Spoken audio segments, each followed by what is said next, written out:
নাটোরের সিংড়া উপজেলা পরিষদের নির্বাচন থেকে সরে দাঁড়ানোর ঘোষণা দিয়েছেন ডাক, টেলিযোগাযোগ এবং তথ্য প্রযুক্তি প্রতিমন্ত্রী জুনায়েদ আহমেদ পলকের শ্যালক লুৎফুল হাবিব রুবেল। রোববার এক ভিডিও বার্তায় রুবেল দাবি করেন, রাজনীতিতে বিতর্কিত করতেই তাকে নিয়ে নানান অপপ্রচার হচ্ছে। যে উদ্ভূত পরিস্থিতি তৈরি হয়েছে, যেটার সাথে আমি কোনোভাবেই সম্পৃক্ত নেই। এটা একটা ষড়যন্ত্র।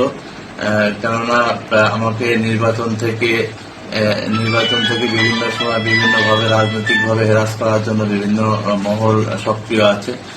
তো আগামী উপজেলা পরিষদ নির্বাচন সম্বন্ধে মাননীয় প্রধানমন্ত্রী জননেত্রী শেখ হাসিনা যে ঘোষণা দিয়েছেন, কোন মন্ত্রী বা সংসদ সদস্য আত্মীয় নির্বাচন করতে পারবেন না, তো তারই আলোকে তার সেই ঘোষণার প্রতি শ্রদ্ধা রেখে এবং জুনায়েদ আহমেদ পলক তার নির্দেশনা অনুযায়ী আমি আমার মনোনয়নপত্রটি উজ্জ্বল করে নিচ্ছি